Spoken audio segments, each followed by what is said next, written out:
Episode 4, Hannibal Tabu.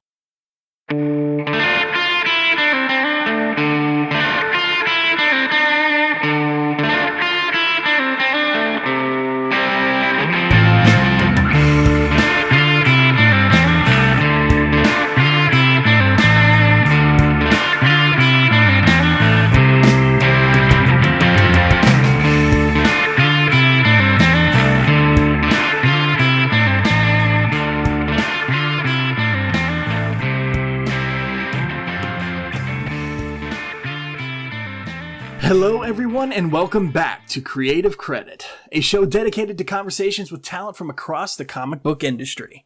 Artists, writers, inkers, colorists, letterers, and more. I'm your host, Chad Bokelman. In this, our fourth episode, we'll be conversing with Hannibal Tabu, creator working on such comics as Time Core, Irrational Numbers, and Scoundrel from Wonderman, Menthu, The Foundation, Project Wildfire, and more from the Operative Network, and co-writer on the upcoming trade paperback MPLS Sound from Humanoids. Hannibal, as you'll soon discover, is a man of many talents, and a quick search of his name across places such as YouTube will wholly back me up on that claim. I had an absolute blast conversing with Hannibal and learning about his outlook on this industry and just life in general. But before we get there, I wanted to comment briefly on my extended absence. It's been almost exactly 2 years since the last episode of Creative Credit, my conversation with Zach Kaplan, has aired. I'd say that I bit off more than I could chew, but that's just frankly not the case. This show isn't too much for me. In fact, behind the scenes, this is the passion project outside of the Lantern Cast I wish to continue the most. I truly love speaking with creators about this industry and their works. You guys know I'm willing to talk with any creator, any project, anytime. But my absence does need some context. Firstly, I was trying very hard to speak with a woman working within the comics industry. I reached out to a few and either got no response, or in the case of a couple of creators, I polite declined due to some shyness or just uneasiness of their command of the English language. I'm a big fan of women creating in the industry, and the storytelling and art that we've been given over the last several years is a knockout on so many levels, and I was just hell-bent that the next several episodes absolutely needed to showcase that passion. Second, my job changed. I got promoted, and while that's a great thing, my responsibilities increased and my focus shifted, and then of course we have COVID. And I had to switch to work from home. I got a new office setup. I actually have a new desk, new tech, new keyboard, new mouse pad, monitor, mic stand, everything and more. But lastly, the really big thing was my health. Now, listeners of the Lantern Cast know in early 2020, I was sent to the ER and came away with a diagnosis of diverticulitis. A few infections, a wound vac, partial colectomy later, and supposedly I'm good to go. So I do appreciate your concern. And did I mention during all of that, I got a brand new nephew, my first. So I've been focused on spending time with my new favorite person in the world. But back to the show. I've actually been doing some thinking, clearly. I want to expand even more what we talk about and who we talk to. So to that end, stay tuned after the conversation to learn more about the upcoming episodes. But now, without further ado, I present to you my conversation with Hannibal Tabu.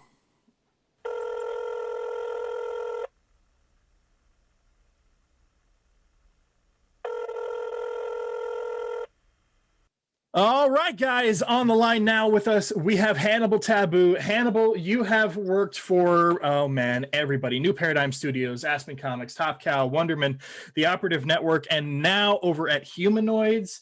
I could go through all of your credits if we wanted to, but I don't know. I don't know how much time we've got. So you'd know better than I. Yeah. Well, welcome to the show, man. Thank you so much. I'm really happy to be here. I'm happy to have you, man. I told you before we got started that I had a sort of unique way I want to talk to you. I've done some research, and obviously I've found out some stuff, watched some old interviews with you and things like that. I kind of want to set up rather than starting necessarily with the Top Cow thing or any of that stuff. I actually wanted to kind of frame your career thus far under something that you have done a lecture on, the David Blake rule. If it my don't favorite. that's right. If it don't make dollars, it don't make sense. So I watched a part of that. I didn't get a chance to watch the whole thing because I was watching multiple different videos, but I watched a part of that. And hell, I mean, the David Blake rule just makes sense because there's a couple of places we can go with it. But the first place I wanted to go was where comics stand now. This is very timely to talk about a little bit, but we have things going on like release the Snyder Cut, restore the Snyderverse, release the Ayer Cut. And those are all films, of course, but it seems like we're in this era now where fans are demanding that I want this, and I want it this way. And if it's going to trend, then that then equals money. Now, you have a unique position in this, and not only are you a creator, you're also a journalist who's worked for Comic Book Resources as well as Bleeding Cool. So let's talk a bit about where the comics industry is right now and how it's affected you personally and what you're seeing as a reviewer as well. Well, the first thing I have to do is a lot of people have a very strong confusion between fame and fortune. They are not always the same thing. There are many people, there are many YouTube influencers who have had millions and millions of views and hundreds of thousands of supporters who have served me crepes as caterers at events because notoriety and discussion does not equal money. For all of the furor and love and tweets and adoration over the Snyder Cut, the people who saw it didn't pay any more than their regular HBO Max subscription. And if I remember, I looked correctly, I believe that there was another project that came on HBO Max that actually had significantly more new subscribers around the time of it. There is a desire for people to impact the entertainment that they're making without actually making the entertainment, because that's a drastically different degree of work. Those people are wrong. Those people are facing the kind of westernized entitlement that makes people around the world hate Americans. And it's unfortunate in many ways. What I don't want to do is discount the passion. The number one thing that drives everything in the comics industry and lots of things in the entertainment industry is passion. We do these things because we love it. I've said many times, you don't make comics because you want to. You make comics because you have to. It's not a job, it's a calling. So with the things that I've seen in the reviews, first of all, over the last year, given the pandemic and given some of the business challenges rather, I've seen myself go from reading 70 comics a week to reading 40 comics a week because there's less stuff in the market. The big two are putting out fewer things. The independents, likewise, are being battered by Diamond, their centralized quote unquote bank, not being able to provide them the love and the credit that they once offered through retailers and whatnot. The business model is changing. And with Marvel pulling out of Diamond, it is changing further. For me personally, as a journalist, that means I get to go to sleep a little earlier. As a creative, that means that I have to look at like, okay, I just signed a deal with Second Sight Publishing to be in comic book stores in November. If Marvel's out of the direct market, will we be able to use Diamond to get to comic stores in November? I don't know. And frankly, neither does Diamond. So for me, it's introduced a number of elements into my work that are chaotic, but good, because as with the David Blake rule itself, if it doesn't make dollars, it can't make sense. I have to either evolve or accept that I will die. That's interesting. That's interesting. So you say going from, let's say, was it really 70 books? I mean, I'm only asking because being a comics journalist, I would assume you are reading quite a bit more than maybe the average person. So has it really dropped from like around 70 to 40? There was a period a few years ago, and my wife remembers this, when I would sometimes be up to like 5 and 6 in the morning, that I was doing 90 books a week. Like the output was insane. And the reason why I specifically noted the numbers was because as an independent creator, I heard retailers say, I'm sorry, I can't buy your indie book. There's a new X-Men crossover. I'm sorry, I can't buy your indie book. I got 52 DC books to put out this week, and so on and so forth. So with the diminishment of product coming from the big two, retailers have to sell something.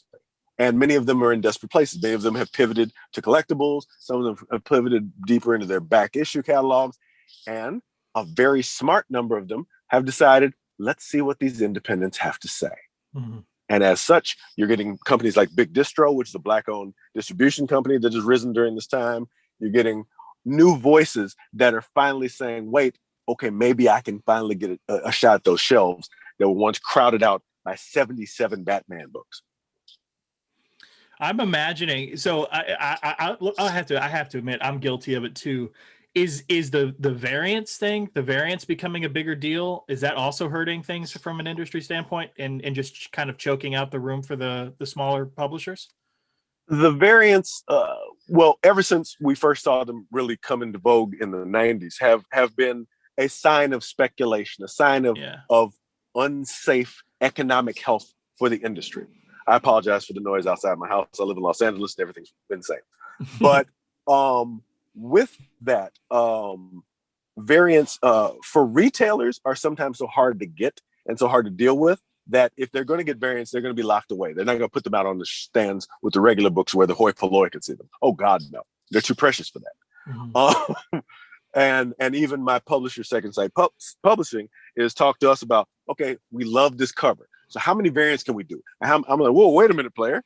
I mean, let's just get the book out first. Let's not, try to price ourselves out. Let's not try to overspend too soon. And that's still an ongoing discussion that we're having because we did agree to something, and I haven't actually told anybody that, but I'm not allowed to say. But yeah, so variants are less of a challenge and more of like if you're walking around somewhere right now and you see somebody not wearing a mask and they're coughing, that's what a variant cover is. It's not necessarily something bad, but it's definitely going to make you worry. I figured, yeah, because it's just, so many of these variants are either store exclusives or 1 in 25s, 1 in 50s. There's a demand for them, so then the comic book stores feel like they have to order the 25 or the 50, which is even less room for the smaller publishers. I'm not a comic book reviewer, but I've actually I've been reading more comics since the pandemic hit. I'm spending now, obviously. I don't necessarily consider things like Image and stuff smaller publishers, but it basically, for a lot of people out there, anything other than Marvel and DC is smaller publisher.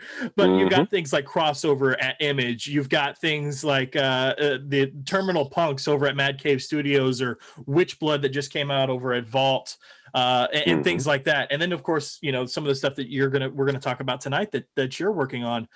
I find it interesting because I kind of want to pivot to talk a little bit on where we're at in the industry to what you've seen as a comics journalist at Bleeding Cool and Comic Book Resources. I'm 100% upfront with people about whatever I've talked about in my past, whatever my stances are. So I'm going to tell you right now, I have had in the past problems with CBR or Bleeding Cool for things specifically relating to clickbait.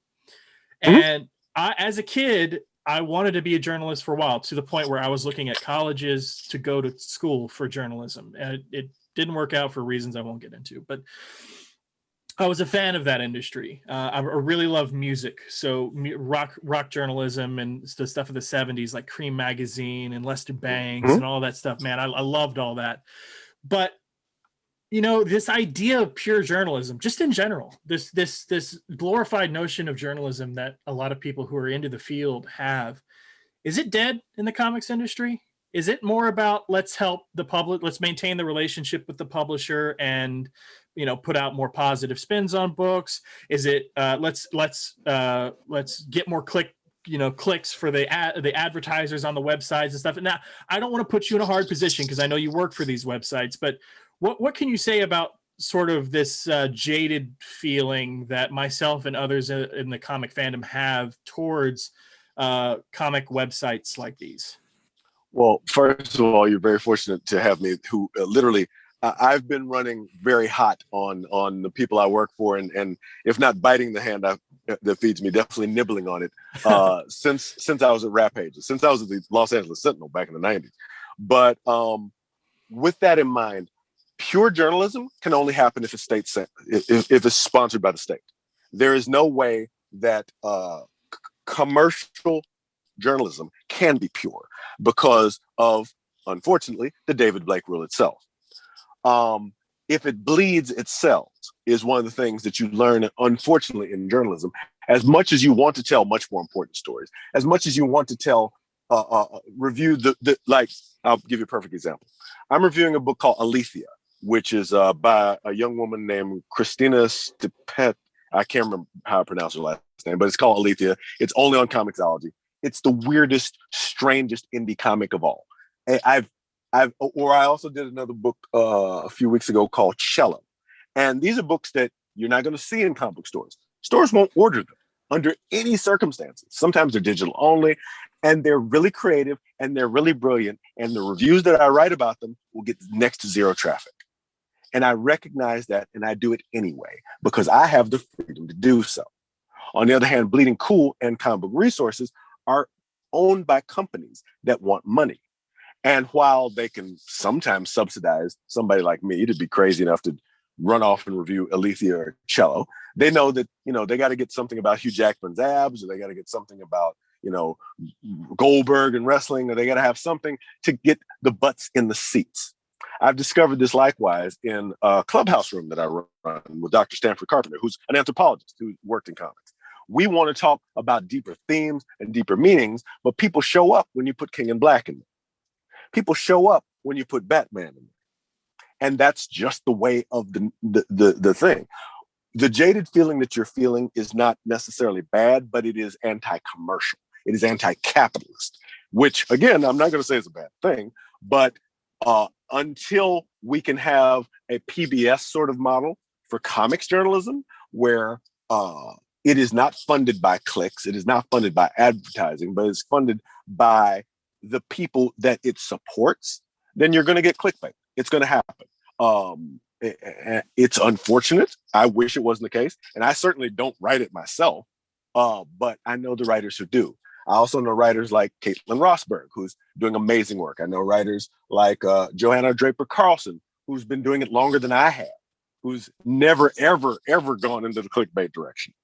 And these are journalists that will tell you, yeah, I can't get paid doing this. I can't get any money doing this. I can't get advertising support. I can't get this because nobody will buy it. And that's an unfortunate capitalistic realism, but, it is what it is. So I always tell people, you don't like it? Vote with your dollars. Let's see what you really support. Yeah, I mean that's just what it comes down to at the end of the day. So we've creative credit. This would be episode 4 here officially, but I also do a podcast that many people who listen to the show know called The Lantern Cast, and The Lantern Cast has been collectively on the air for 12 years. Mm-hmm. So we've been doing this since before podcasting was cool and everybody had one, but you and I, and this is more to the listening audience than to you, but you guys out there try doing a podcast about comics, not just about comics, but about a specific property from a specific publisher.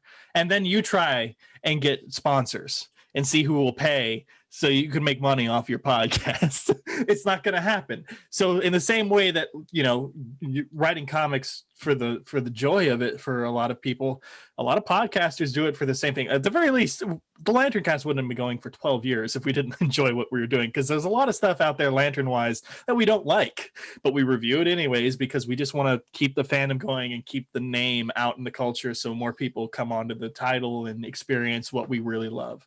And that's actually a big part of the reason I started this show, Hannibal. I didn't get a chance to tell you this, is when I started this show, because of the Lantern Cast, I got press passes to the Comic Cons and stuff like that. Mm-hmm. And I got to meet so many cool people in Artist Alley. And I'd come up to them and I go, man, I love this art, or I love this pitch you just gave. I love A, B, C, D. But did you maybe ink one issue of Green Lantern in the 80s so I can give you a chance to talk on this show? And I just got so many people. I was just like, why don't we just start a show to talk to anybody in the industry about anything? Mm-hmm. And that's what this has always been about. And a lot of my problems with the industry right now, and this is an industry both you and I love, but have clear problems with, kind of come down to the David Blake rule in a way. Yeah. And it's like, from a business perspective, it 100% makes sense. It's logical. It's the way the world works. But as it's in direct opposition to fandom, and you are just so uniquely, you yourself are so uniquely in this position with CBR and Bleeding Cool, as well as the stuff you've worked on, the opportunities you've had, and quite frankly, as a Black man in diversity and all this other stuff that is becoming, I hate to say in vogue, but let's go there. If you've got a better phrasing, please give it to me, because I don't want to stumble over words here. But all of these avenues that you're a part of, it's got to be so hard to navigate what you want to tell, because I know you're about books with diversity, you're about books with depth, with some history, with something that some meat you can really dig your teeth into, but that runs in direct opposition to the David Blake rule. It does. But one thing that has always been important to me ever since I wrote my first novel when I was 8 years old on notebook paper, and it's really terrible, and no, I won't show it. Ever since that point, the only real audience I've ever been working for is myself. And if someone else likes what I write, that's fantastic. And when people pay me for it, that's even better. But that's not why I do it. I'm not there to satisfy them. And if they don't like it, at the end of the day, I don't care. I'm writing everything that I do, from superhero stuff to reviews to everything, to myself. And that's the audience I first have to satisfy. That doesn't mean I don't take other things into account, especially with the reviews, especially with the journalism. But there is an element, and this is why I really want to stop and let you know you're underselling yourself in a way. There is a means by which people can do what is called citizen journalism, where we are able to look through the eyes of a person experiencing something in their own way and have that tell the story to other people. If we didn't have that, we would have never seen what happened to Rodney King. We would have never seen what happened to George Floyd. We would have never seen many, many horrible things that have happened, Abu Ghraib and so on and so forth, without citizen journalism. So while people want to discount entertainment journalism as, it's frilly, it's not important, it is, though, because the very example that you're setting forth in the passion that you put forth in 12 years of focusing on lanterns, 12 years, that's more time than, heck, probably Jeff Johns has done consistently. But in doing so, that shows people, one, that this is something that has struck a chord and that is something that's sustainable. In the same way, the journalism that I write and the books that I write are intended to speak to a literary thing. Shakespeare was not Shakespeare in his day. Christopher Marlowe was the number one playwright of his day, and everybody thought Shakespeare was kind of meh, right? How many people talk about Christopher Marlowe nowadays? Mm-hmm. You want to know why? Because his stuff wasn't as good. Popular does not equal good. Britney Spears is not better than Dionne Warwick. That is a fact. It doesn't matter how many records she sells. It doesn't matter what she's capable of doing. She's just not objectively better. And how we know that is time tells the tale. Unless, of course, somebody works very hard to erase people from history, which is a whole other thing. That's a whole other set of arguments. But so in this, in working for these things, I do work against the David Blake rule. I just have to figure out how to make that work. And for me, that's niche casting. The Lantern Cast is a version of that as well. You find out who feels exactly the way I do, and you talk exclusively to them. Unfortunately, there are political parties that do the same thing to the betterment and or detriment of actual people, whatever. But I niche cast, and I niche cast very intentionally, and I niche cast without any apologies. And I'm like, if you don't like it, I'm sure there's a billion other characters that don't look like mine that you're welcome to latch yourself onto that have nothing to do with me. Because again, at the end of the day, you're not the audience. I am.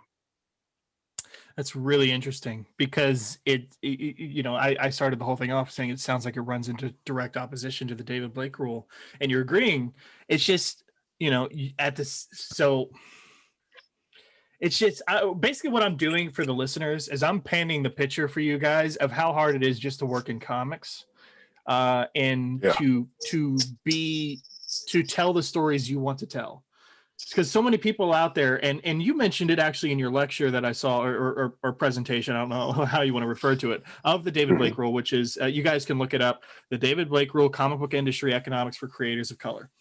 That's out on YouTube. You can guys go check that out. You mentioned on there, someone can say, oh man, I can write a better Wolverine book than that. Well, I mean, but can you? can you really though? People out there say that they can do this, but it's not like I remember, and this is a controversial name to say because a lot of DC fans really don't like the guy, Dan DiDio. I was on a small Q&A with him. It was like a paid Q&A that benefited a comic book charity. And there was like 10 people that could ask him questions. And one of the things he said that stuck with me is if you give people the book they want, then they're never going to buy it again. If you give them exactly what they want, they're never going to buy it again because they got what they want and they're out. Everything else is not going to be as good. They're going to hate it all and move forward. Now that's an interesting way of viewing it, and there can be problems with that viewpoint. But it was just so interesting to me. All of this stuff runs. You're working for. I'm just trying to find my train of thought here. With CBR and Bleeding Cool, they have these corporate overlords that they're beholden to put it mildly. But you work for them, and sometimes they'll let you. Most of the time, it sounds like they'll let you publish what you want. But a lot of times, sometimes I'm assuming the pressure comes down to, make this more positive or do something like that. And then some of the books that you want to do so passionately don't get picked up because it's not going to follow the David Blake rule. It's not going to make enough dollars. Now we have to throw in the fact that you're a black man, because I've talked with Kwanzaa about this. We have all the stuff that's gone on in the industry with specifically Comicsgate and the other kind of things that have risen out of this. I don't want to give them the time of day because it's really not worth it. But at the same time, it's a conversation that's happening that a bunch of people who don't really understand what they're talking about and don't really understand the histories and things like that are trying to speak up on behalf of other people. And I'm not here for that. So I'm basically what I'm saying here is keyword Comicsgate, go. tear them down, my man, because I am so done with this. I am so done with this idea that just because we have more characters of diversity, whether that be the color of their skin, their sexual orientation, their sexuality, whatever it may be, their gender, I am so done with the idea that it just means Batman gets worse or Superman gets worse or any of these other things. I'm so done with this idea that you and the town, look, man, I've done the research. You are down with books with depth. Man, I would love something with some history I can chew into, some diversity. We'll talk about Minneapolis Sound later. I love comic books about music, things like that. I'm down for what you're here for. I don't give a shit what your skin color is. That's that you are telling stuff I want to hear. And the idea that someone with your talent or Kwanzaa's talent or Jeffrey Thorne's talent, so on and so forth, is just there for a diversity hire pisses me the hell off. And I'm just a white dude. I can't imagine what you guys have to experience in this industry right now. And maybe I'm overselling it. Maybe I'm acting too outraged because I don't want to take any ownership over that because it doesn't affect me personally. But as a comic book fan who's fans of good content, I don't understand what is happening right now. Well, here's the thing for me. I grew up in Memphis, Tennessee. Okay, and in Memphis, growing up, everybody in my neighborhood understood there were 4 lines that we tried never to cross. One was a little bit south of the border, South Haven, Mississippi, to the south of the city. In the east, there was a mall called the Raleigh Egypt Mall. We tried not to go past that. And the north, we tried not to go north of basically the downtown area. And on the west, we tried not to go past the river. And the reason why was because we knew that, especially after dark, there were populations of people sitting on their porches with shotguns with the idea, come on, Bubba, let's go kill something. These were actual threats. Ethan Van Sciver and other people who either do not or cannot reach a grandiose audience are not important. Their voices are not important. And I can tell that by this example. Gina Carano, on her day off, got herself fired from a multi-million-dollar entertainment franchise and went on to go on to a on-demand video thing that reached 10,000 people. 10,000 people. When I worked at Rap Pages, the circulation for that magazine was 250,000 people. When I worked at the Los Angeles Herald-Dispatch, the weekly circulation was 60,000 people. So I know a little bit about the scale of impact in this regard. If you go from Star Wars to 10,000 people, you're messing with your money. You're messing with your own personal money. So mostly people don't see me out talking about Comicsgate because they don't matter. A bad gust of wind doesn't matter because it's all talk.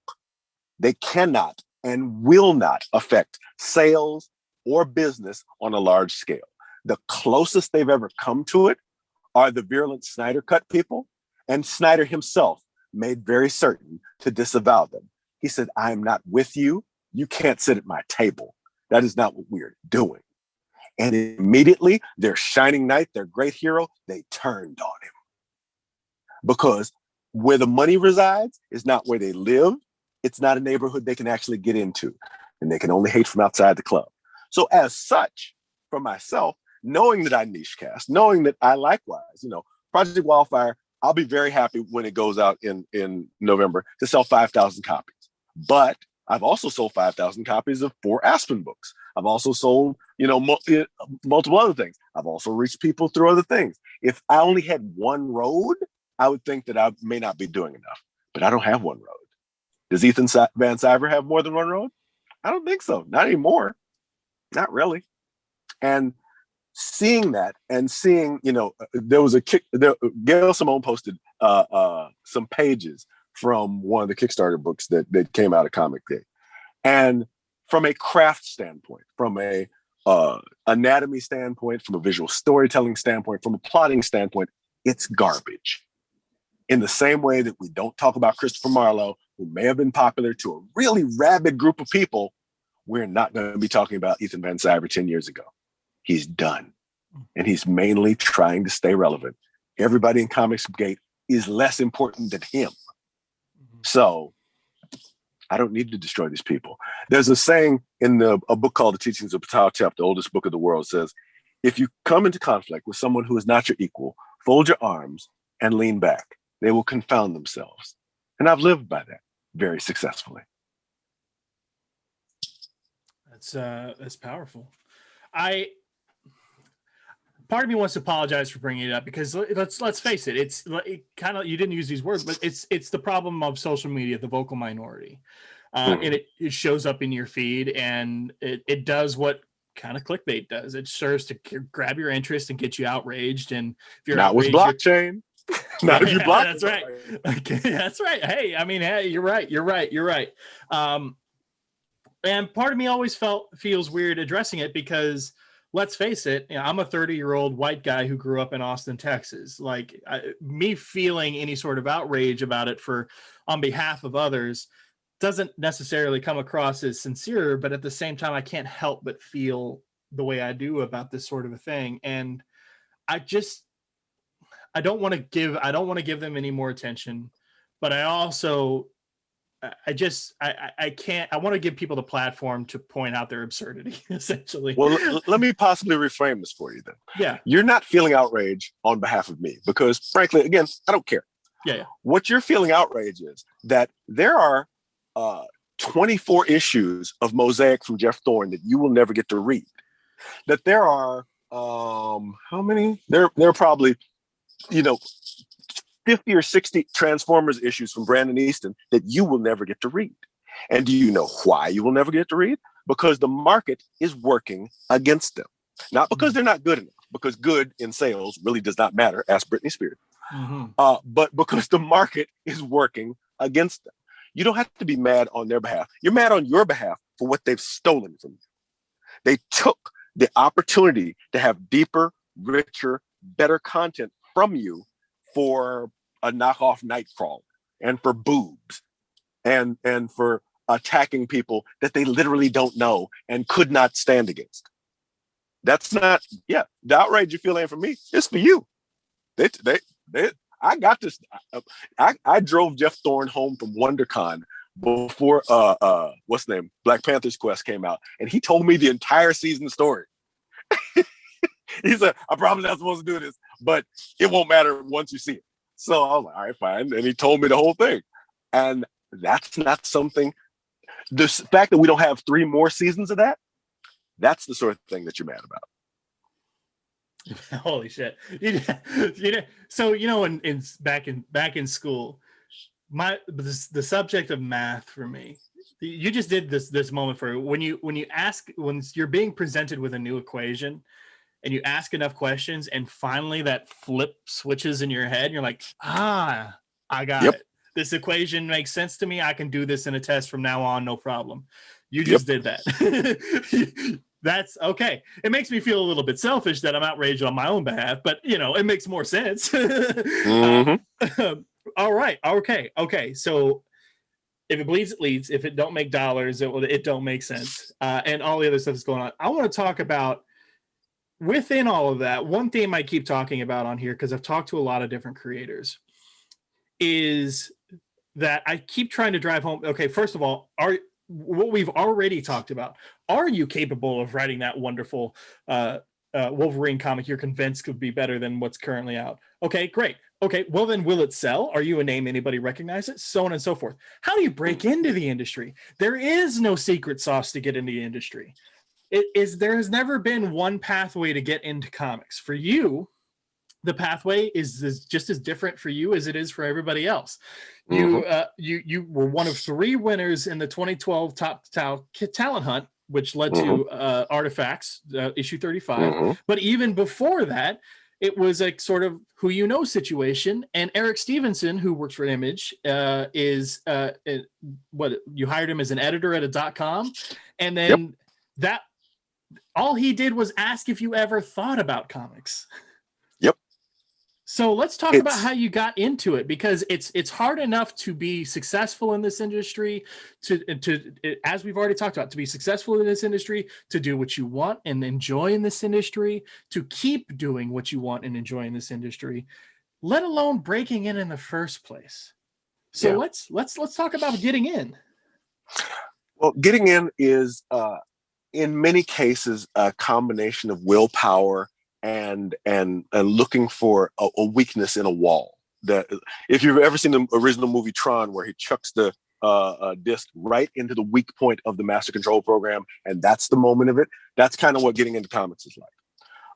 There was a gentleman that I worked with a company called Unlikely Heroes Studio. He did a book called Super, and he passed away actually a few years ago. And he was one of the most talented writers and artists that I've seen in the industry. I mean, his line work was clean. His stories were well put together and funny, and he was super engaging. And this is a white guy, right? So I'm like, oh, you got the table run for you. You're good. Nope.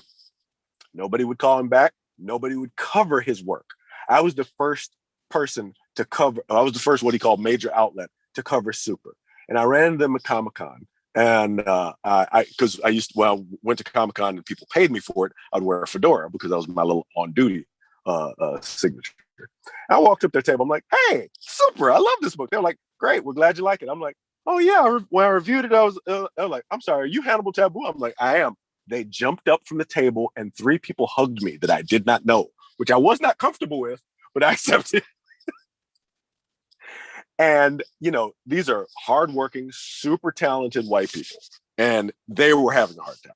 So when I look at my challenges, I think, okay, there are some unfair, tilted playing field issues at play there, but they're not all. When I talked to Eric about the idea of writing comics, I had never actually thought about it personally. I knew comics had to come from somewhere because I knew somebody had to write them, because I knew who Paul Levitz was. I knew that name from the Great Darkness saga. I knew who Dan Jurgens was. I knew that name from The Death of Superman. So I knew they were actual people, but I never thought about being one because I didn't know much about it. I was writing science fiction novels for myself. I was writing journalism. I was writing my own thing and not really thinking about it. I had, never gotten the industry bug at that point. And I kind of really did. And once I did, and I looked at the numbers and I looked at how screwy it was, I was like, all right, you know what? This is an unfair fight. And there are many unfair fights that I've taken on in a kind of a Don Quixote sense, just because I could. I work a day job that pays me fairly decently, and I don't need comics. I could walk away today and never think about it again and not lose anything. That allows me a great latitude. That allows me to be able to say no to things. That allows me to be able to follow the words of Los Angeles poet Kamau Daoud, who quoted his mentor. He says, "I'm Horace Tapscott, and I'm not for sale." Now, that doesn't say you can't rent my work, but I'm absolutely not for sale. So with that in mind, I can tell the stories that matter to me. I can tell the story of Project Wildfire, who lives in the city that I grew up in, who flies around streets that I recognize and talks to people like the people that I went to school with, because I didn't see them in the Legion of Superheroes. I didn't see them in the Avengers. I didn't see them in G.I. Joe, even, with as much as I love Larry Hama. So I'm going to tell my story from my perspective. And doing so means, like I said, it means breaking a lot of eggs. Breaking into comics is not going to be the same as you say for anybody. Many panels will tell you that. So I studied, I overperformed. When the Top Cow Talent Hunt said, we want an 8-page script, they got 22. Matt Hawkins subsequently said, don't do that, because I don't want to read a whole bunch of 22-page scripts. Don't do that. But when Hannibal did it, it won. So I have always looked to show up and show out in every case that I can. There are going to be people who can write better than me. There are going to be people who are smarter than I. Kevin Grievous, for example, has a degree in some advanced form of science. I don't even remember, But there are not going to be people who are going to synthesize it the way that I am. There are not going to be people who are going to be able to work the hustle the specific way that I do and get into the doors that I get into. And as such, that gives me my own lane. I'm not worried about getting in anybody else's lane. And again, I'm not really worried about a lot of things. I follow more of a Robert Rodriguez idea. If being in Austin, you would know. It's like, no, I don't need to go out to somebody else's studios. I'm going to make my own studio. I'm going to make my own movies. I'm going to do my own things. And I'm going to do it with my own money, and nobody can tell me otherwise. And like a George Clooney, he does your little Spy Kids movie, but then he does something for himself. He does something commercial for the studios, then he does something for himself. And that's an intentional business plan, because you have to make the dollars. And you can feed those dollars back into what you love and accept that's not going to necessarily turn you into, Tyler Perry, but, you'll be satisfied with your work at the end of the day. And ultimately, I am satisfied with the work that I've done. Huh. That's a lot to think about, quite honestly, because there is no secret sauce to success in the industry, but there's also no secret sauce to success. And just in general, it's also mostly into the fact that of what you define as success. Mm-hmm. You define it as doing what you love, clearly. Yep. And this is why I framed everything in the David Blake rule, because the name Hannibal Tabu is not up there with Scott Snyder and everything else, but probably happier than Scott. It's, at the end of the day. It's funny you mention that, because, okay, weird side story. Scott Snyder called me out of the blue, a few months ago. And we've kind of halfway started talking to each other. He's a fantastic guy. I really, really like Scott Snyder. Yeah. I can't say that he's not happy. There are elements of comics that he's not happy about that I'm not at liberty to share. Right, but, of course. He's a professional writer who gets to see his kid grow up and gets to hang out with his family all day. Yeah. There's nothing wrong there, That's true. There's something I read in college that I remember a lot. It says, everyone is walking a difficult struggle. So even though, Paris Hilton has billions of dollars to fall back on, whatever she's going through that day is hard for her. Does that mean it's hard? No. It means it's hard for her. And respecting that struggle for everybody is part of what I really had to do to, kind of recognize that I can't really compare myself to people. Comparison is a thief of joy. I really have to say, where am I? What is my lane? And what are the dollars that I'm trying to make this make sense? That's interesting. I got to say, Hannibal, and this isn't kissing your ass, I respect you a lot. Thank you. That's very kind. Yeah, because man, we talked earlier at the beginning of this conversation about my problems with Bleeding Cool and comic book resources and things like that. But you're fair. To the point where I have thought over and over again, if I just had the money to start my own comic news network, man, I would do it. But there's nothing holding me back from doing it now. It's just time and effort. And maybe capital in terms of buying a website or advertising it out there to get people to look at it. But you with the day job, but you're still, at the end of the day, you're still doing what you love, which I'm just recapping what you've already said, but doing what you love and feeling happy with it at the end of the day and trying to make it as successful as you can. And if it's not the biggest book, then, oh, well, I'm cool with it. That's interesting to me. And then you take it a little bit further. And I want to talk about the content that you write. And you can talk about any book that you want, obviously. But I wrote down Irrational Numbers, which is a vampire supernatural history book, as an example.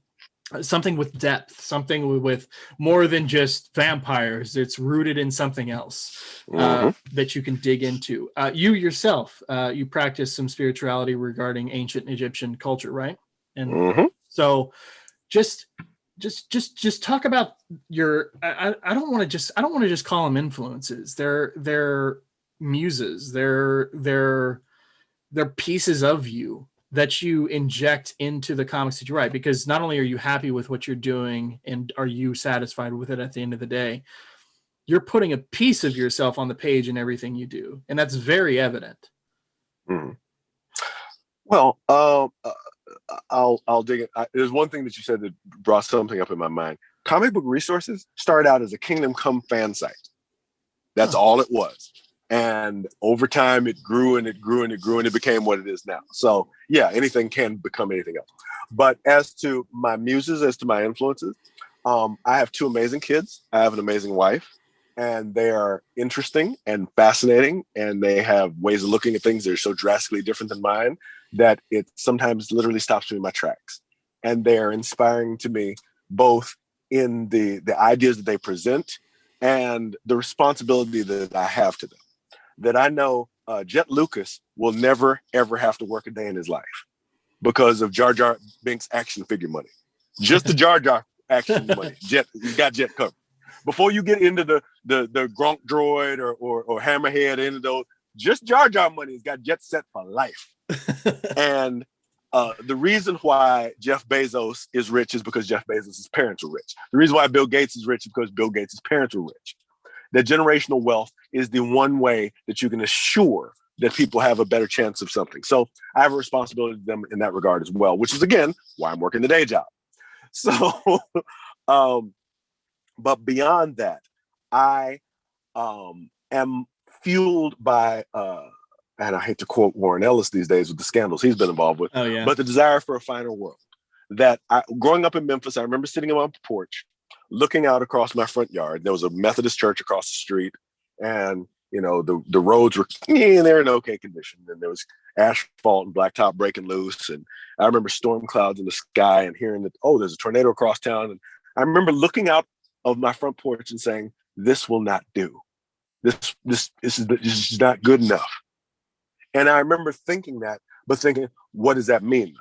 And then a few years later, I picked up a book by Douglas Adams, where he talked about the people of cricket, who once they saw the vast panoply of the universe, they said, oh, this has got to go. And they organized and they got together and they scared the universe in trying to exterminate all life.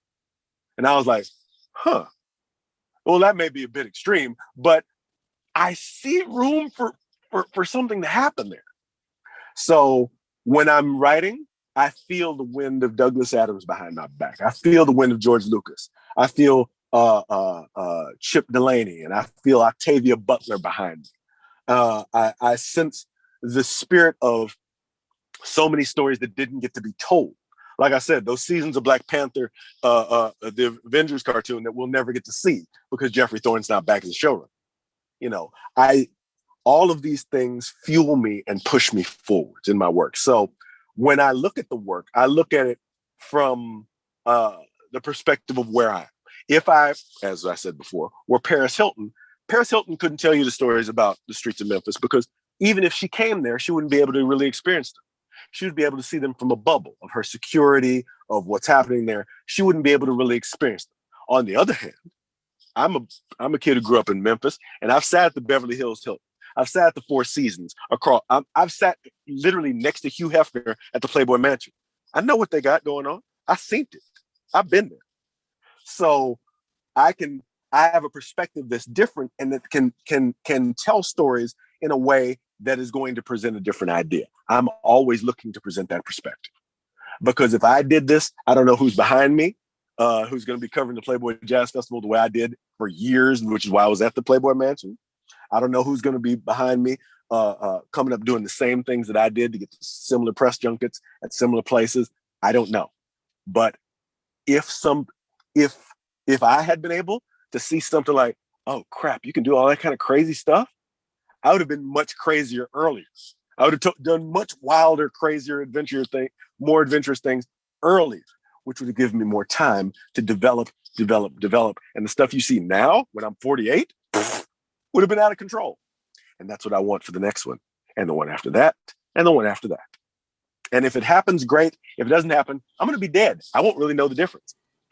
Like what's the name? O'Brien said in 1984, Orwell says, "We will take part in the future as handfuls of dust and splinters of bone. In the face of the thought police, there is no other way."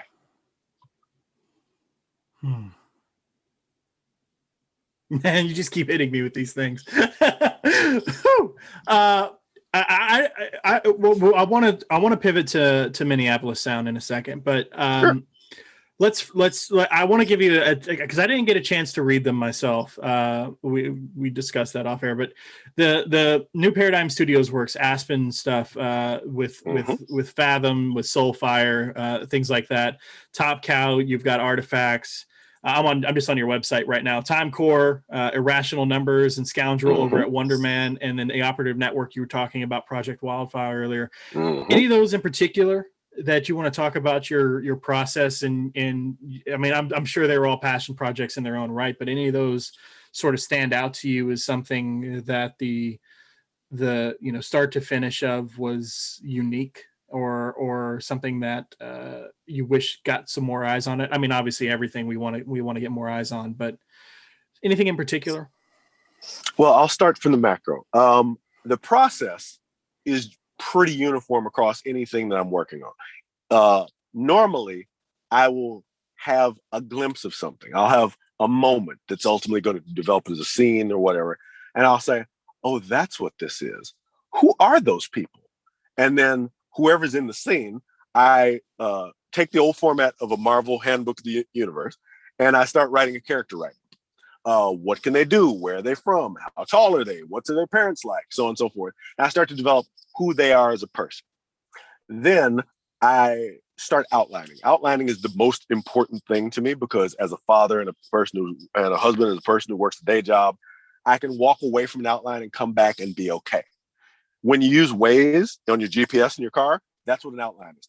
It puts a pin on the map and it keeps telling me which way to go. Even if I drive the wrong way, even if I kind of meander a little bit, it'll keep pointing me in the right way. And that's what the outline is.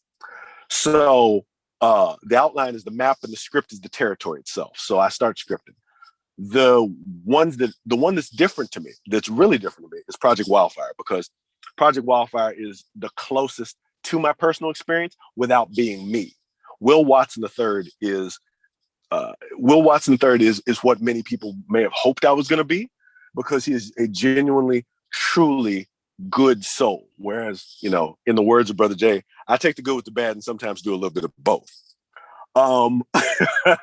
That's a degree of moral flexibility, to quote Martin Blank, that Will Watson could never have. He would never be that way.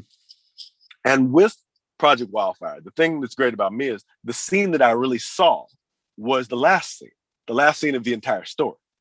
And scrolling back from that to get to where we are now, which is years and years down the line for you guys, but for me, it's just an outline and Scrivener on my on my iPad.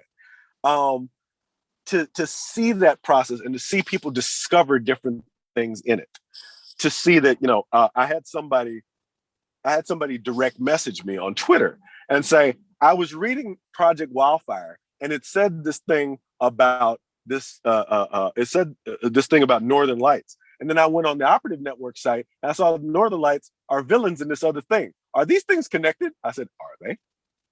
And they're like, wait, what? So you've planned it? I'm like, did I? And I don't really need to, go into the details because I'm not going to spoil the story for them. It should be a surprise for them. I already know it. But to be able to connect those things and to be able to show the degree of these things all working together in a way that, like the way when you saw, wait a minute, Kobayashi on the bottom of the cup and Kaiser Sose's what? And Verbal didn't have a limp. Wait, what? And the way those things all start to click together that way. That's the sort of storytelling that really rewards me, whether people ever find the Easter eggs or not. I'm not honestly picky whether they do or not, because I know when they're there. So Project Wildfire is the deepest because I've gotten the most time with it. I've gotten the most time to massage it and to create it as something. I don't often say this, but I might as well say it to record it for once. Project Wildfire is Act 1. The entire story of Project Wildfire is simply Act 1. And to get into that is one of my greatest joys because literally there's only one person in the world, Quinn McGowan, who knows where I'm going. And when people see it, when it pops up, especially because he talks to a lot more people than I do, when people see it, the amusement that we get is just really overwhelming. We have to work very hard not to spoil it because it's a great joy for people to discover something that you left for them.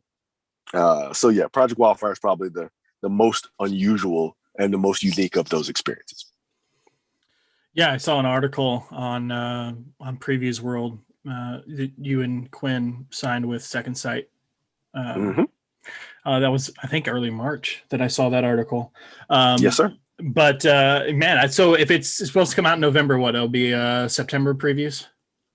It'll be September previews, and it is coming out bi-monthly. The best part is we've already finished 9 issues. So, it's not like you're going to be like, oh, these guys are late. No, they're not. Speaking of previews, man, that's how I found you. Doing those tweets on the stuff that catches my eye that I'm interested in. I wanted to kind of use that to pivot on over to Minneapolis Sound from Humanoids. I became aware of Humanoids because of our mutual friend Kwanzaa.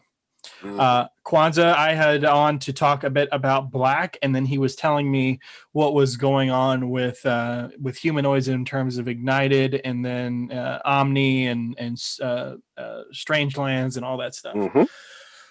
So I've been paying attention to Humanoids, and then I see this solicit for Minneapolis Sound, and it gets my attention because I'm somebody who, like I mentioned at the beginning of all this, who really enjoys music and the history of music, and particularly the 60s and the 70s, which is interesting to me because not only will this book give me something to look forward to, it'll give me a chance to learn a little bit, because as much as I love music in the 60s and 70s, Prince didn't really become a thing until late 70s or early 80s, if you want to say that. So he's not necessarily in my wheelhouse.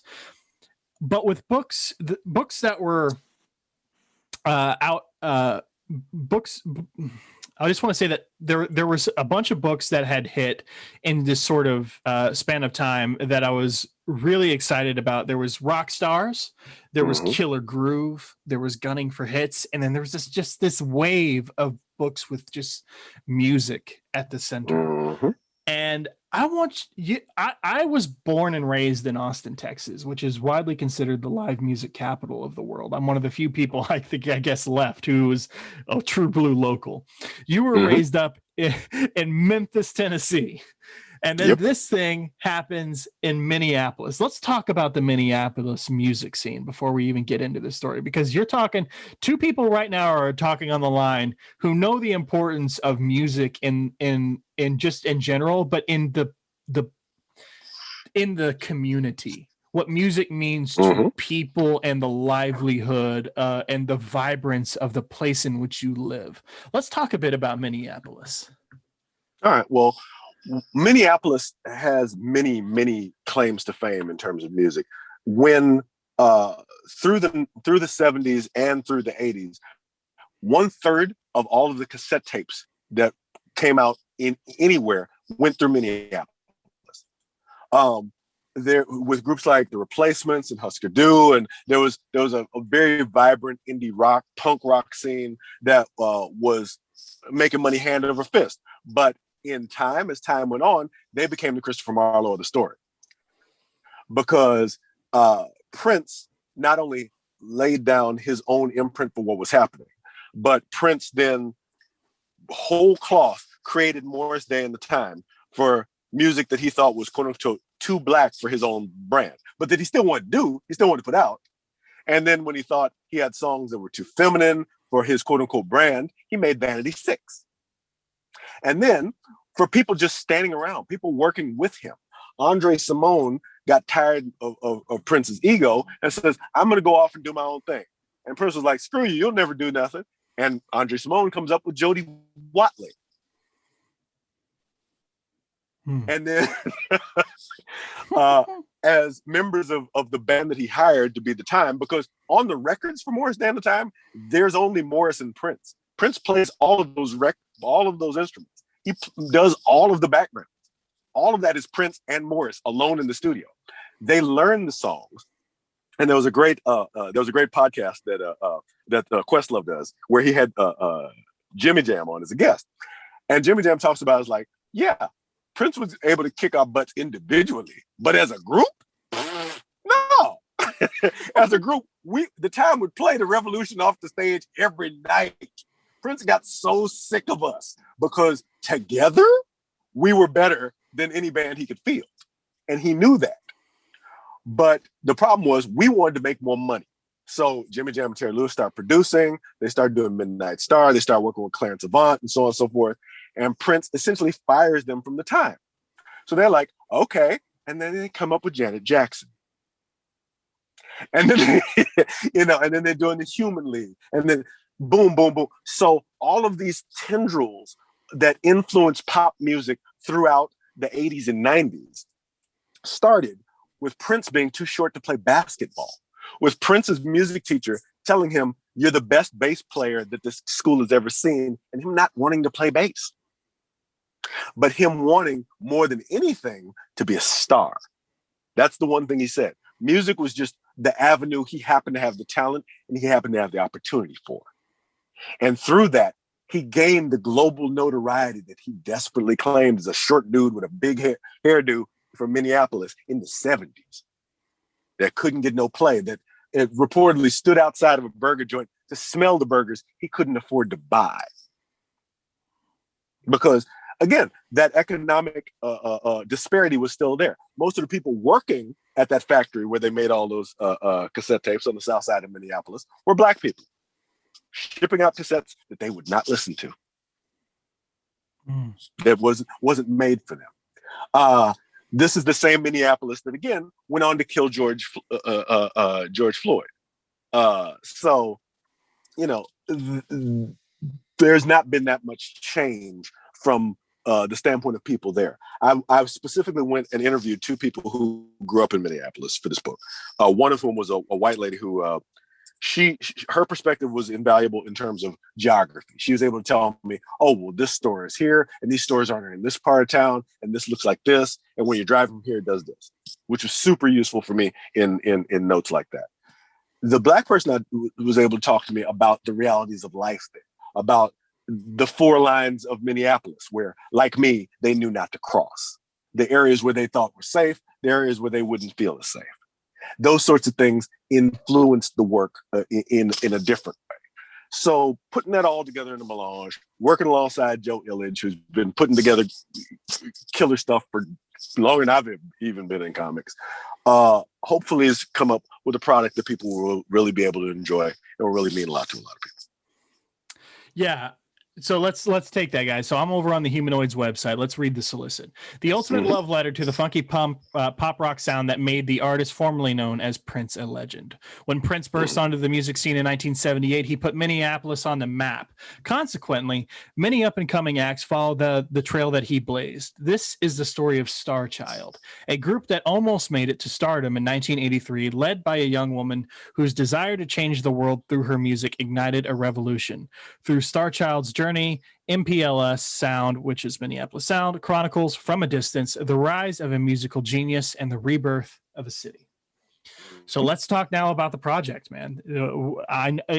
As you guys hear this, if you're listening to it on the day it come out, this episode is hitting on April 14th, which is the day after the official release of the trade, but it's New Comic Book Day, so let's give people a chance to go check out the trade. We've got Joe Illidge, which you mentioned as writer alongside you, and we have Meredith Laxton on the art, Tan Shu as the colorist, and Jen Barteld, who did the cover. I'm just happy to see music in comics again, quite overall. But I've noticed something. Now, let's shine a light briefly on Meredith, because as much as you can tell the story of music with a script and with plot, man, your artist. And then your colorist Tan. There's something about music that translates to art, and you just have to have the right partners on the art to do it right, to make it not only to show them playing the music, but the feel and the atmosphere from the crowd, the way it impacts people. There's so many nuances to the art. Let's talk about the art in this book. Okay. Well, one of the things, and it's interesting because it was an influence in my thinking that I purposefully chose not to put into the script, but that ended up coming out anyway. There used to be a cartoon called Jim and the Holograms. Oh, yeah. And I loved freaking Jim. Well, let me correct it. I loved the Misfits on Jim and the Holograms. Jim was cool. Don't get me wrong. Jim got some slapping hits. Don't get me wrong.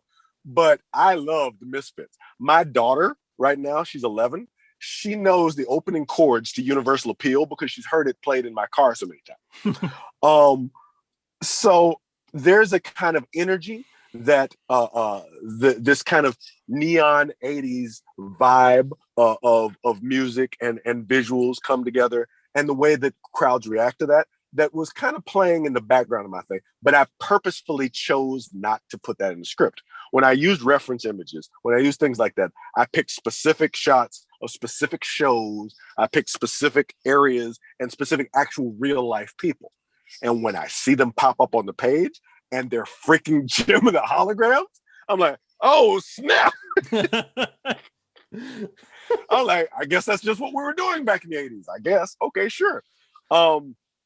And the work shown there is really, and to have a Minneapolis native, Jen Bartell, doing the cover really, I think, provided the perfect capstone for it. Really encapsulated what we were trying to come up here. What really, because all this is, okay, I got to stop and tell you the story of how this happened. So yeah, go ahead. This all starts when I get a call out of the blue from someone I do not know, named Fabrice Sapolsky. Fabrice was one of the co-creators of Spider-Man Noir, and he was at the time working at Humanoids. And he's like, Hannibal, I've been looking at your work. I want to talk to you about some things. Would you mind coming up to my office for a meeting? I'm like, whatever, sure. So I took the morning off of work, my day job, and I go over to Humanoids' office. And he's like, all right, I'm going to need you to sign this NDA. I'm like, okay, whatever. So I read through it and make sure I'm not giving away anything dangerous, and I sign the NDA. He's like, all right, great. Here's the deal. And he starts telling me about H2, about Omni, and about Ignited, and all these plans. I'm like, and how he's going to change publishing and it's going to do all this stuff. I'm like, whoa, that sounds really dope. He's like, really? It does? Great. Okay. Forget about all that. You don't care about it. I'm like, what? What do you mean I don't care about it? He's like, the real reason I called you here is this. And he starts to lay out his idea for MPLS Sound. And he's like, you worked in music journalism. You know these venues, you know the acts, you've done all these things. So I think you're perfectly suited to be the first person to start out with this. I'm like, okay, yes, but so the other stuff, not at all? He's like, you don't care about any of that. I'm like, I might. He's like, no, you don't care about it. I'm like, all right, whatever, let's roll with it. And we started working on it. And same process I mentioned before. We look at outlines, we look at character sketches, we start to craft the people of MPLS Sound. One thing that was really hard for me to learn in my research was the really relentless colorism that Prince put forth. But Prince put that colorism forth because of the David Blake rule. He knew that if he put Brown Mark up there as the leading man of a band, he was not going to be able to sell nothing. He was not going to be able to make that work. He knew that. So he picked his much less threatening, short friend, Morris Day, and put him at the front of the band and sent him out there. And here we still are with Kevin Smith talking about it decades later. And seeing that, so the first thing I was like, all right, well, first, the lead of the book has got to be a dark-skinned woman. She's got to be. She's got to be a dark-skinned woman. And I thought about a woman I worked with. There was a woman I worked with named Teresa at a company called Image Magazine, who, and this is before I knew that she was working there, so it wasn't like inappropriate. I was at the launch party, and I see this woman standing off to the side, and I just beeline at her. I go at her like nonstop. I'm like, hi, I'm Hannibal. And she's like, hi, I'm Teresa. And I'm just talking to her. And she keeps looking at me like, why are you talking to me? And she had this friend of hers named Jessica next to her. And while I'm talking to her, like 9 guys come up and talk to Jessica. And she bats them all away, bats them all away, bats them all away. And Teresa kept looking over at Jessica, who was drastically lighter skinned than her. They've been best friends since college. And looking at me like, he's still talking to me. He's not trying to talk to her at all. Like, because Jessica had asked me something. I was like, yeah, sure. And I wasn't paying any attention to it. And that dynamic played out in my head for the character who became Teresa Booker in the thing. Then for her counterpart, Ellis Booker, her brother, there was a guy who went to my junior high named Ellis Booker. And in 8th grade, Ellis was 6'3" and 230 pounds. I mean, he was just this gigantic man already in 8th grade. And, but still just super sweet guy, super funny, but didn't really, deal with any shenanigans. And I was like, yep, putting you together, you two are siblings. Perfect. And that was the core of the work. And developing these sorts of things was a great pleasure because, again, nobody was going to tell Ellis Booker's story. Nobody was going to tell Teresa's story. I wasn't going to be able to see them coming out, with all due respect, from a Cullen Bunn or from a Gail Simone, who are wonderful people who I've dealt with all the time and definitely like, but they can't tell the same stories that I do. They don't know these characters the way that I do them. So I was really glad to see them brought to life and realized in such a real way by Meredith and the rest of the creative team. Yeah, so you said something. So first of all, everybody listening, before I even talk to Hannibal, when I tweet on the Creative Credit Twitter, and I know there's not very many followers over there, but when I tweet over there, when I talk about the books and previews that I find interesting, I buy every single one of those. I pre-order them. I pre-ordered in Minneapolis Sound before I've ever talked to Hannibal because I was down for this. It was music back in comics. It was interesting. And it was from a publisher I trust, Humanoids. So I'm already sold on this, and he's not getting extra money from me now that I've spoken to him. He already had it. Something you said was interesting to me when he pitches you what's happening with Omni and Ignited, basically the H1 line. Mm-hmm. It sounded to me. Did you hint that there's going to be more music stuff coming? I can't speak for what's going to come out because I don't know. I was hired to do this gig so long ago that I spent the money for this gig before the pandemic. That's how long ago that, know. So I don't know what they're going to do, but because as we're seeing, the business is changing. Yeah, that's true. So I can't say what's going to happen one way or another. I do know that the Life Drawn line, which if I remember correctly, that's what this is done on with Humanoids. They have an interest in stories that touch on real lives. So I wouldn't count it out. I would definitely say if this sells like crazy, that there would definitely be room for them to make that consideration. That'd be a logical business consideration any business would make, but I don't have any inside information. Gotcha. Okay. I always hesitate to ask questions like that because I've done this long enough. I know nobody can talk about future stuff, but I had to ask. One interesting concept to me in comics is always the co-writer thing. Talk about that. Your work with Joe Illidge and how you guys collaborate on this. What did y'all split the chores? Did y'all just sort of work together on this? Jump on a Zoom call or something? I mean, well, this was obviously pre-pandemic, so meet with each other and just work it out together script wise, or you take page one, I take page two. Like, how explain to the people how co-writing works. Well, what happened was that there are different aesthetics and different ideas about what is how things are supposed to go from inside Humanoids. So I was Fabrice's guy. Fabrice is like, Hannibal's the guy I want, and there are other people at Humanoids like, oh, we love Joe. Joe is the guy we want. So instead of it being an argument, it's like, just put them together. It's fine. So the structure, the characters, a lot of that is stuff that I came up with. So you'll still see most of what I came up in there. Joe was brought in a kind of a refinement phase because Joe, like I said, has been making comic books professionally since I was in college.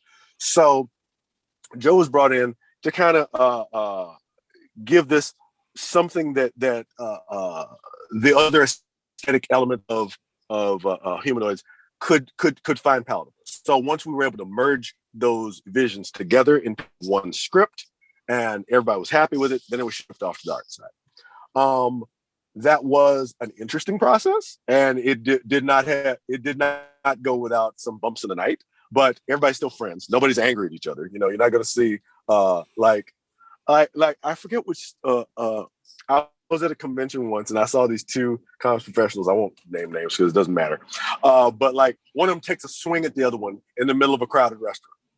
And, those aren't the stories that you're going to see come out. We work together in a very amicable way and everybody's very happy with the product that came out.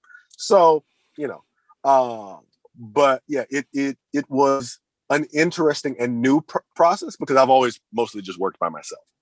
Sometimes with an editor, like at Wonderman Comics, I get editorial notes from Nate Wonderman. But yeah, there were a lot of voices. There were a lot of voices involved in the creation of this book, from Fabrice to Joe to other people at Humanoids. And taking that all into account, if I understand what I'm told, is a lot more like making a TV show. So, I can definitely say, this is me, this is me, this is me, if I go through it page by page. But it's really a team effort. It's really a collaborative effort to bring one larger goal to the market. I can't wait to read it, man. I told you I bought in and pre-ordered after I read the solicit in previews when it was out. I'm excited to get to know about it. I'm excited to go back and find some of your other works and read through that. I'm excited about what's coming up for you. And speaking of, let's talk about it. We've already talked about Project Wildfire quite a bit, but any other projects, or if you want to elaborate more on Project Wildfire or anything in particular you want to talk about Minneapolis Sound that we haven't already touched on, man, this is your time before we close out the conversation. What do you got in the pipeline that you can talk about? What's happening for you, my man? All right, well, real quickly, Project Wildfire is just basically a college sophomore pulls one of those things to sign up for a medical experiment because he wants help paying for books and tuition. He takes the medical experiment with 19 other people. All 19 die. He gets superpowers. He gets this just in time as a rash of people turning into giant monsters starts to happen in his city. And he is the only one with the power to save people from this rash of kaiju, basically, attacking his town. And that's the core of Project Wildfire. Of course, if you're listening to what I just said, you're like, wait a minute, that should raise like 1,000 questions. And all of those questions are completely part of the story. That's going to be November in comic book shops from Second Sight Publishing, and it'll be in the September previews. And like I said, we've already got 9 issues of it done. So since we're doing it bi-monthly, yeah, you're not going to see that be late probably ever, because we're literally working on issue 10 now. So that's fun. From Wonderman Comics, I've got a new 3-issue supernatural Western miniseries coming out called War Medicine. Wonderman Comics really likes historical fiction. They really like, which has been the books I've done thus far, which were Scoundrel and Irrational Numbers. A little bit of that happens in Time Core, which is more science fiction-y, but still got a real looking and researching the past feel to it. There's an issue coming up with Time Core, which I wrote, where it takes place at the Berlin Conference. And it's got a woman who is an escaped slave who is forced to wrestle with the fact that she's got to make sure that the conference goes off without a hitch, even though she thinks that's the worst possible thing in the world. So lots of fun there. But War Medicine is about a woman who is a half Black, half Cheyenne, raised by the Cheyenne people, and her entire band is killed. And the reason why is not very good. She goes on a real like kind of Lee Marvin kind of quest for vengeance, basically. Gets real Charles Bronson with it, and just kind of plows her way through the Oklahoma Plains in issue 1, through New Orleans in issue 2, and finally landing in Liberia in issue 3 to settle what actually happened there. And it's a very deeply researched story. I had to spend a lot of time learning a lot of Cheyenne phrases that I did not know. And I probably screwed up the syntax on many of them, to be honest with you, but I tried. That's what editors are for. And yeah, well, hopefully. And yeah, so that's gonna be coming out. I just turned in issue 3, the final script. The artist is his name is Roy Allen Martinez. He worked on some of the Zorro books with one of my good friends, David Avalone. And he's cranking. He just turned in, I think, the last page of issue 1. So we should be soliciting that within a few months. Yeah. And I'm looking forward to seeing that come out. And I think that's all I'm supposed to talk about. I don't know. That you can talk about. Yeah, because for me, I like what Doctor Who say. I don't live in the future. I just work there.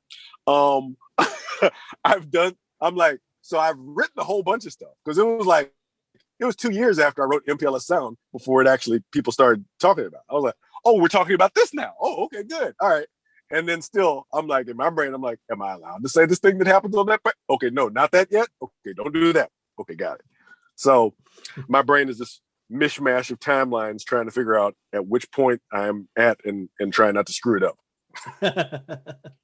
All right, man. Well, it has been an absolute pleasure to talk to you. I do want to say, guys, all those books that Hannibal just mentioned, this should go without saying, but I have to tell you guys, if you're interested, pre-order. If you go and pick up that book off the shelves and you haven't talked to your LCS, your local comic shop, and told them that you're interested in it, it's very unlikely that you will have issue 2 waiting for you or issue 3. Small publishers live and die often by what you sub to at your LCS. You have to tell your LCS, I want this book. I like this book. Continue getting it for me. Because if they don't see the numbers on it, they're not going to get it. So you're going to end up with books that you're like, oh, issue 1 was great. I'll be here next week or next month or 2 months from now for issue 2. And it's not on the shelves because it's either sold out or they didn't order it. You have to tell people you want this book. So if any of these sound interesting to you, please tell your local comic shop. They're always happy to create a pull list for you, even if it's just one book, and help you out with getting whatever you want. So please do that for any of the projects Hannibal mentioned. Hannibal, thank you so much for coming on the show. I really appreciate it. Man, we thought we might have done this with some other people, but at the end of the day, man, I'm glad we didn't, because this was a fun conversation I had with you, man. You're very kind. I'm very happy to be here. This was great. All right, guys, we will talk to you later. And that was my conversation with Hannibal Tabu. As stated in the introduction, I had a hell of a time conversing with Hannibal. Our conversation was raw and real, and most certainly more of a conversation than an interview. I hope you guys enjoyed our talk. Ironically, immediately after Hannibal and I hung up the line, he got a notification that Time Core number 16 from Wonderman Comics would be hitting this very week. That is the week of April 14th. So be on the lookout for the latest issue of Timecore, as well as the Humanoids trade paperback MPLS Sound. Don't say I did not give you guys a heads up. Next episode is actually already in the can, so who will I be speaking with? That brings us to our tease from the introduction. While speaking with anyone in the comic industry is a wide sample group as it is, I want to go even further. After all, the comic book industry has tendrils in so many other facets of entertainment and business. And to understand this industry, you have to understand where the audience is sometimes. So to that end, I actually got an incredible chance to speak with actor Joe Dinical one-on-one. Joe has been in a number of things, but is probably best known by comic fans for his portrayals of Roy Regan, aka Ragman, on the CW show Arrow. I could not pass up the opportunity to speak with him, and I think our conversation gives a glimpse for the comic fans into how your favorite stories translate into television and the work it actually takes to get them there. I've also spoken with some comic book store owners and have plans coming up to speak with them about the behind the scenes of the comic business as a whole, to get to the business perspective on how things work behind the counter where your favorite titles are sold. If you'd like to follow the show, you can follow us on Twitter at creativecredit_. You can also send an email to lanterncast@gmail.com and be sure to mention Creative Credit in the subject line. Until next time, remember, Marvel or DC, television or film, print or digital, we're all comic fans. And as Billy Joel once said, if you're not doing what you love, you're wasting your time.